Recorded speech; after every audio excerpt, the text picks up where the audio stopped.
Welcome to our final lesson of this parenting class. I just wanted to remind you that there are a couple of dates to choose from for the question and answer session for parents to attend at the very end of this. That's a requirement for being in for getting the stipend gift card that we send out at the end, as well as a final video sent to me. All of you have sent me one video, so we'll just have to muddle our way through getting another one sent, and then at the end, then we'll be ready to send out those cards. We also need the daisy or the information envelope I sent out needs to be filled out and sent back. So the requirements for the stipend card, which is usually around $50, are the 2 10-minute videos, the paperwork that I sent out, sent back to me. And ideally, you would be watching these episodes as well. Okay. So our last lesson is called The Power of Intention, and it talks about consequences. So the power of intention states that mistakes are opportunities to learn. Learning comes through experimentation and failure, both social and academic. So in other words, in order to learn, you have to fail. Our job as adults is to create an environment where children not only are safe, but also feel physically and emotionally safe enough to learn. Our intent is powerful in this endeavor. The intent we choose will lead us to punish, save, control, or teach. So most of us grew up with the sense that mistakes were punishable offenses. This early message we received can make it difficult for us now as parents to shift from punishing to teaching. It can also drive us to try to prevent our children from making the mistakes in the first place so we can save them from the upset of a punishment. Seeing our own mistakes as opportunities to learn is absolutely essential for our personal growth and to the healthy development of our children. When you see your kids make a mistake, whether they are 2 or 22 years old, try to change your thinking to, oops, you're still wonderful, now let's learn, and then teach them whatever skill they are missing. All mistakes are opportunities to learn if we just see them as such. Learning from the consequences of our actions requires 2 things. Number 1, we must reflect on the choices and the outcome in relation to our long-term goal. So thinking about adults, was eating a pepperoni pizza in alignment with my goal of losing weight? Was a child throwing his sippy cup at you helpful in his goal to get more to drink? Number 2, we must take ownership of our choices and the feelings they generate within. I feel disappointed that I've delayed reaching my weight loss goal. He felt angry about running out of milk. In the examples above, the discomfort of my disappointment would help motivate me to choose 1 slice of pizza instead of the whole thing next time. The discomfort of anger and subsequent disappointment that throwing his sippy cup didn't get it filled would motivate the child to learn as we teach him to say, more please. Consequences are a tool we can use to motivate children to learn new skills and use skills they already possess.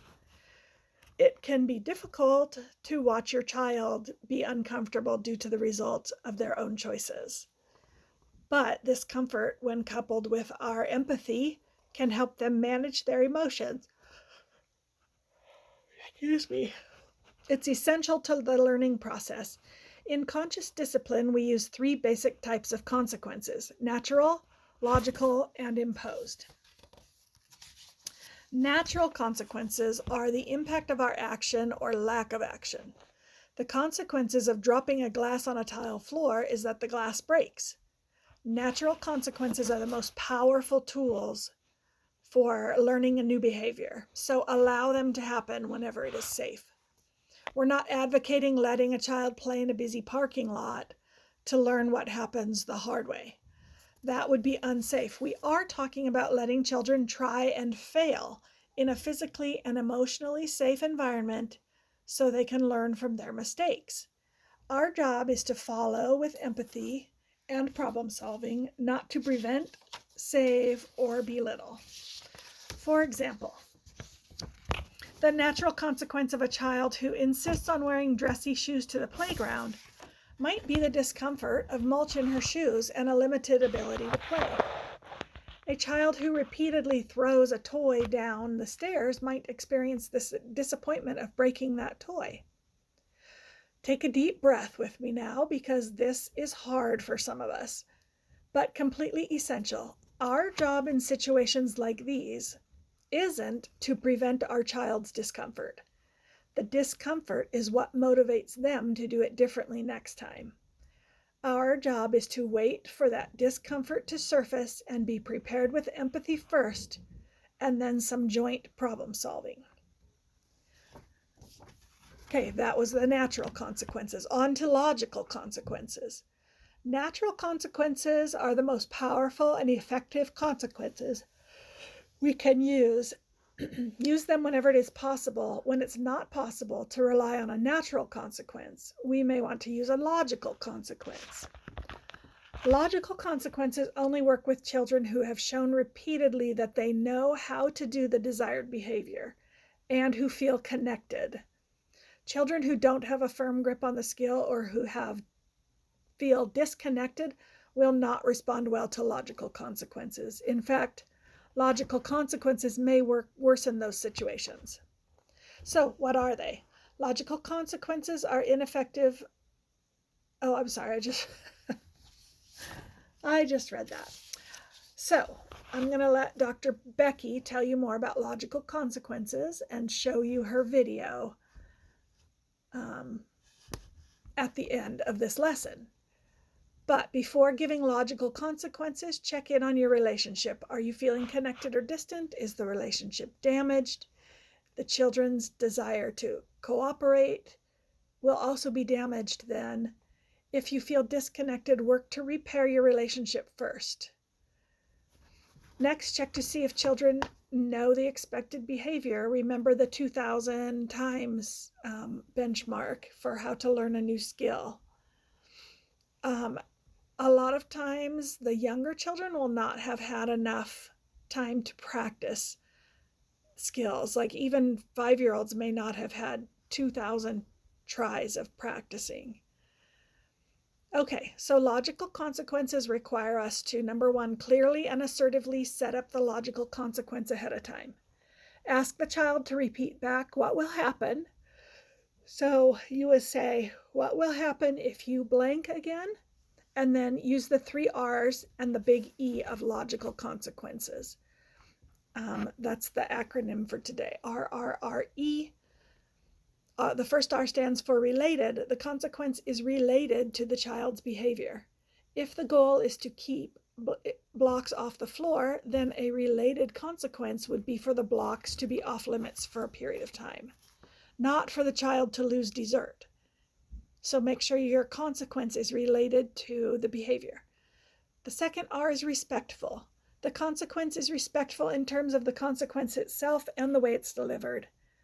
We've all heard about parents putting their kids on the side of the road with a sign that details their mistake.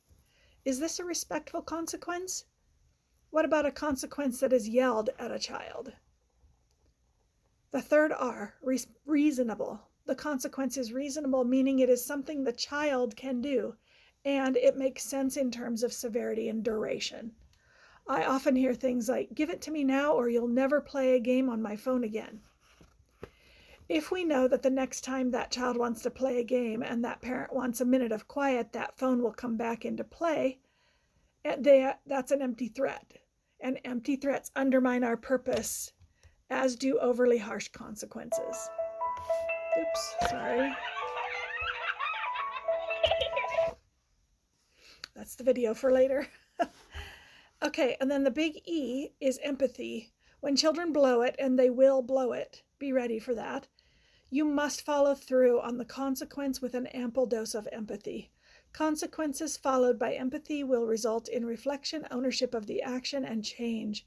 Lectures of "I told you so" and "what did you think was going to happen," backing down, and harsh enforcement will all undermine the consequences' effectiveness and create future power struggles. Problem solving as a consequence. Problem solving is the process of recognizing a missing skill and teaching it in a way that children are able to hear and learn. Problem solving invites children to become part of the solution. All consequences, especially problem solving, require us to use all the skills of conscious discipline and to operate from a problem solving state. We can see how this plays out in a book called Schubert Rants and Raves. In that story, since I had such a hard time filming last time, the teacher focused, the child was having a hard time at school. The teacher focused on being the safekeeper by creating a physically and emotionally safe space for Schubert to experience his disappointments. And then feeling his disappointment provided Schubert with the motivation to learn a new skill and do things differently next time. So letting him feel disappointed doesn't mean the teacher rubbed his nose in his mistake or says, "I told you that would happen." The teacher keeps it physically and emotionally safe by focusing on active calming and providing mature empathy.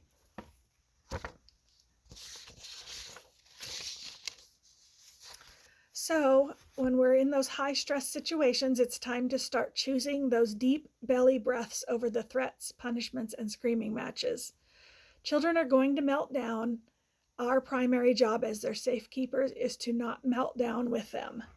We can only help our children when we use our active calming skills to keep ourselves in an executive thinking state. From this integrated inner state, we can use everything else we've learned in these parent nights to help children manage their feelings and learn new skills. Make sure our job as safekeepers always comes first. All right, that's the end of our last lesson. I know that is easier said than done. I think some of the key points for me in that lesson were expect children to make mistakes.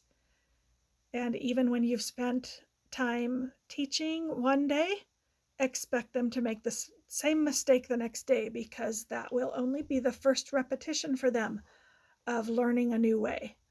So as much as I personally would like to reason with a child and explain why they need to do things a certain way, I need to remember that it takes many, many repetitions for them to take that in and have that become part of themselves.